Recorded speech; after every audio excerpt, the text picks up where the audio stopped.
안녕하세요, 창업쇼핑입니다. 오늘 영상은 세금. 최근 창업시장의 상황이 좋지 않습니다. 경기가 어려워지자 국민들 전체적으로 소비를 하지 않아 매출은 계속해서 떨어지고 식자재비, 월세, 인건비는 계속 올라가서 지출이 커지고 수익이 곤두박질 치는 이 시점, 세금 관리에 더욱더 초점을 맞추셔야 됩니다. 매장을 운영하면서 지출되는 다양한 비용들이 빠져나가고 최종적으로 세금을 납부하게 됩니다. 이 세금을 납부하고 난 이후 통장에 남은 돈이 실질적으로 사장님들의 실제 소득이기 때문에 세금 관리는 장사를 하는 것만큼 엄청나게 중요합니다. 힘든 시기 어렵게 영업하고 있는데 힘들게 번 돈 세금으로 모두 빠져나간다면 너무 허무할 것 같습니다. 지금을 버티기 위해서 식자재는 못 줄여도 영상 보시고 세금은 한번 줄여봅시다. 영상 시작합니다.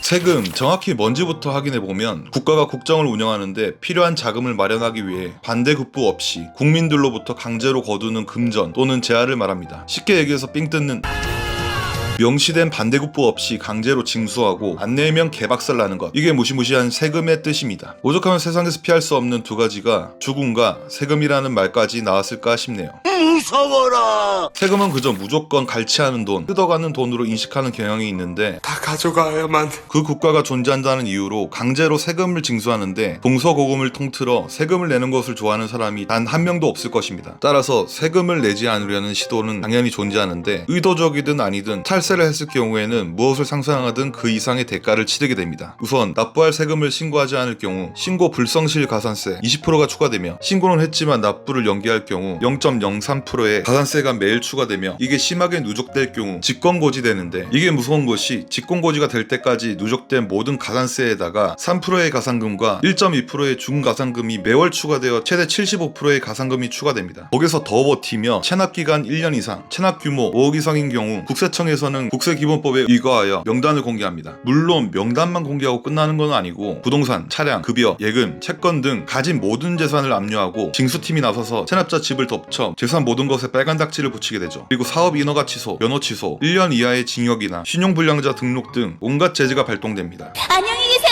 여러분. 여기까지 오면 도주하는 이들도 있는데, 이들의 경우 당장은 괜찮아 보일지 모르지만 상속 시점에서 상속시 빚과 함께 누적 세금도 상속됩니다. 그냥 헬인 거죠. 뒤져서 나오면 100원에 한 대가 여기서 나온 말인 듯 합니다. 세금 잘 내세요. 자, 이제부터는 우리가 내야 되는 세금에 대해서 알아보시죠. 우리 자영업자분들이 내는 세금은 두 가지가 있습니다. 종합소득세와 부가가치세. 우선 종합소득세부터 간략히 얘기 드리면, 종소세는 5월 1일부터 5월 31일까지 신고 및 납부를 해야 되고, 성실신고 대상자는 6월 30일까지 신고하게 됩니다. 우선 이것저것 얘기 드리면 복잡할 것 같아서 종합소득세 전체적인 이해를 위해 가장 중요한 종합소득세 계산 간단하게 한번 해보시죠. 우선 사업을 운영하면서 생긴 총 매출액에서 사업에 사용했던 필요 경비를 빼서 종합소득액을 계산합니다. 종합소득액에서 소득공제액을 빼면 과세표준이 나옵니다. 여기서 소득공제는 누진공제, 인적공제, 소득공제로 인정받은 지출로 퇴직연금 최대 300만원 공제, 노란우산공제는 최대 500만원 공제, 부양가족 일정 조건이 충족되면 1인당 150만원 인적공제 등이 있죠. 자, 여기까지 왔으면 마지막으로 방금 구한 과세표준 곱하기 세율 빼기 누진공제로 계산해 최종 세금이 나옵니다. 세율의 경우 8단계로 이루어져 있고, 소득이 증가할수록 세율 단계가 높아져 납부해야 되는 세금도 많아집니다. 방금 얘기 드린 계산으로 예를 들면 1년 매출 2억 9천인데 경비로 2억 써서 종합소득액이 9천일 때 노란우산공제와 부양가족 2인으로 총 800만원을 공제받았다고 하면 과세표준 8,200만원 곱하기 세율 24% 빼기 누진공제 522만원, 그래서 총 1,446만원의 종합소득세를 내야 되는 거죠. 우선 소득을 줄이려면 필요경비 증빙 자료를 많이 준비해서 세율을 최대한 낮춰보는 게 좋겠죠. 이 부분에 대한 얘기는 중반부부터 준비해뒀습니다. 거짓말이 자동으로 나와. 두 번째, 부가가치세입니다. 우리나라는 현재 재화 및 용역에 최종 가격의 10%의 부가가치세가 포함되어 있습니다. 사업자가 벌어들인 매출세액이 매입세액보다 높으면 세금 납부를 해야 되고, 반대로 매입세액이 높으면, 즉 돈 번 것보다 더 많이 쓰면 환급을 받을 수 있다는 거죠. 법인 사업자의 경우 매년 1월, 4월, 7월, 10월 4번의 신고를 하고, 일반 가세자는 1월 25일, 7월 25일로 단기에 대한 매출 신고를 하며, 단위 가세자는 1년에 대한 매출을 매년 1월 25일에 신고하게 됩니다. 복잡하지만 혼자 신고해보셔도 좋을 듯해서 방법 알려드리면, 매출에 대한 세금인 매출세액은 매출액의 10%, 그리고 매입에 대한 세금인 매입세액은 매입액의 10%입니다. 따라서 부가세 납부 세액의 계산은 매출세액 빼기 매입세액 빼기 세액공제 감면 플러스 가산세 빼기 기납부세액입니다. 매출 구조가 단순한 소규모 사업장이라면 이런 식으로 계산해서 직접 홈택스에서 신고 납부할 수 있겠지만 영상 뒷부분에 엄청 저렴하고 쉽게 할 수 있는 방법이 나오니 이 정도의 개념만 알아두시죠. 자, 그럼 절세를 하는 주요 포인트는 뭘까요? 바로 적격 증빙을 잘 받는 겁니다. 적격 증빙이란 신용카드, 매출 전표부터 현금 영수증, 세금 계산서, 거래 명세서, 계산서, 단위 영수증 등이 있습니다. 음식점을 운영하다 보면 이처럼 다양한 증빙을 접하게 되는데 증빙만 잘 보관해도 세금을 줄일 수 있습니다. 좀 전에 얘기 드렸다시피 개인 사업자의 경우 매년 3번의 세금 신고, 납부를 해야 됩니다. 이때 사장님이 쓴 돈을 비용과 매입세액으로 인정받기 위해서 적격 증빙이 필요합니다. 통장 이체한 내역은 세법에서 비용으로 인정되지 않는 것처럼 세법상 적격 증빙을 갖추지 않은 지출은 비용과 매입세액으로 인정되지 않습니다. 이제부터 우리가 지출하고 있는 것들 매입세액으로 인정받고 있는지 체크해 보시죠. 이제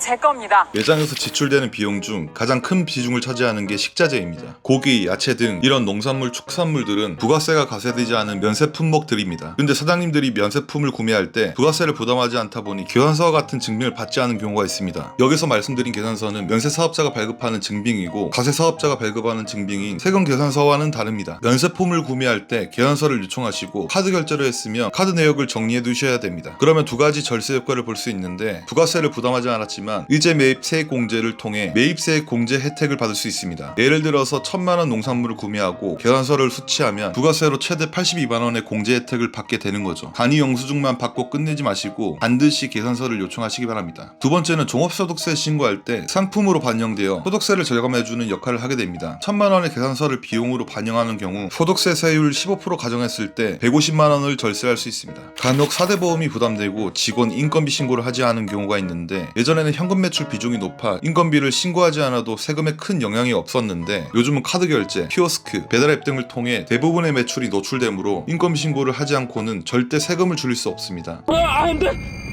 일용직이나 알바를 채용하고 급여를 지급하는 경우에도 인건비 신고를 하지 않고는 비용을 인정받을 수 없어서 원천세 신고를 해서 비용으로 인정받고 소득세를 절감하는데 원천세 신고하는 방법에 대해서 간략하게 설명드리면 홈택스, 사업장 선택, 원천세, 정기신고, 사업자번호 작성, 확인, 근로소득 혹은 사업소득 클릭, 상용 근로자는 근로소득 계산기를 사용해 소득세를 계산해 주시고 프리랜서는 3.3% 소득세 입력, 저장, 납부서 조회, 계좌 확인 해서 원천세에 입금해 주시면 되고요. 알바는 간이 지급 명세서를 출력하시면 됩니다. 홈택스, 복지이행, 인건비 간편 제출, 인적 용역자, 지급액 입력, 등록하기, 번호월 지급액, 소득세 확인, 제출 선택, 제출하기, 확인. 여기까지 3%에 해당되는 소득세 관련 내용이고 이제는 0.3%에 해당하는 지방소득세입니다. 위택스, 인증서 로그인, 특별증수, 사업자 상호 주소, 월, 소득 지급일, 기속연월, 사업소득 가세 표준란에 아까 3% 금액 입력, 제출, 납부서 출력, 계좌 확인. 여기도 계좌를 입금해 주시면 인건비 신고 완료됩니다. 본인 건물에서 장사를 하는 경우도 있으나 대부분 가게를 임차하여 장사하실 겁니다. 그런데 대부분 임차로 빌려서 장사한다고 생각하셔서인지 세금 계산서를 받아야 하는 것을 모르는 경우가 많습니다. 임대인이나 관리실에 사업자를 전달하고 임대료, 관리비에 대한 세금 계산서를 요청하셔야 됩니다. 만약에 임대인 사정으로 세금 계산서를 받지 못하는 경우 반드시 계좌로 이체하시길 바랍니다. 홈택스에서 배달 어플 매출이 잘 잡히지 않아서 정확한 매출을 확인할 수 없었습니다. 그러나 배달앱 시장이 커짐에 따라 최근 국세청에서 배달앱 매입 자료를 수치하고 홈택스에서 제공해주긴 하지만 금액이 틀린 부분이 많아 배달앱 관리자 페이지에서 개별 금액을 확인하시고 누락 없이 신고하셔야 됩니다. 배민, 요기요, 쿠팡에치 등 배달 어플들의 매출 자료 확인 방법은 거의 비슷하니 배민만 알아보시죠. 배달의 민족 사장님 강장, 셀프 서비스, 주문 정산, 부가세 신고 내역, 기간 설정, 조회 이 순으로 진행하면 매출을 확인할 수 있는데 이 중에서도 홈택스에 있는 매출을 구분해서 매출을 중복하여 신고하지 않아야 합니다. 체크해야 될 것은 바로 결제, 카드 결제와 기타, 만나서 결제의 배달 대행 업체 단말기 결제 경우와 현금 영수증 미발행 건입니다. 이 결제건들은 추가로 합산하여 신고하셔야 됩니다. 그 외에 인터넷 전화기, 포스, 정수기 등에 지출되고 있는 월별 비용을 각 업체 홈페이지나 서비스센터로 전화해서 팩스나 이메일로 자료를 요청하시면 됩니다. 이렇게 하면 지출한 증빙자료는 대부분 모은 셈이죠. 알려드렸지만 어렵거나 혼자서 못하시겠다고 하시는 분들, 세금은 줄이고 싶은데 매월 나가는 세무사 비용이 부담이신 분들 지금부터 더 집중해서 보시길 바랍니다. 진실의 방으로 사장님들에겐 매년 1월, 5월, 7월은 세금을 신고해야 하는 달로 부담이 배가 되는 달일 것입니다. 대부분 사장님들은 세무사를 통해 세금 신고를 할 텐데 가뜩이나 수익이 없는 현재 시점에서 매월 10만원, 20만원의 세무 기장료 또한 부담이 큰 것이 사실입니다. 그래서 직접 세금 신고를 해보려고 해도 복잡하고 어려울 뿐만 아니라 시간적 부담도 크고 잘못되면 세금 폭탄 맞을 수 있다는 불안감이 쉽사리 해소되지 않습니다. 이러한 가운데 최근 복잡한 세금 신고 업무를 간편하고 빠르게 신고할 수 있다는 장점을 내세운 서비스가 뜨고 있습니다. 세금 계산은 무료고 이용을 원할 경우 세금 신고 건당 33,000원으로 전화로 진행할 수 있는 쌤이라는 세금 신고 앱이 있습니다. 쌤 앱은 구글 플레이 카테고리에서 1위를 차지한 바도 있고 지금 앱스토어를 가보니 100만 이상 다운로드에 평점은 4.9점이네요. 또한 어플의 기책 사유로 가산세 등 금전적인 손해가 생긴다면 전액 보상하는 제도 운영을 통해 신뢰를 바탕으로 현재 개인사업자 가입자 수 40만 명이나 되네요. 종합소득세와 부가세 신고의 경우 월 비용 없이 신고할 때만 43,000원의 이용료를 내면 되고 매월 인건비를 신고하는 사용자에겐 인당 4,400원 받는다고 하니 편하고 저렴하게 사용해보시면 좋을 듯 합니다.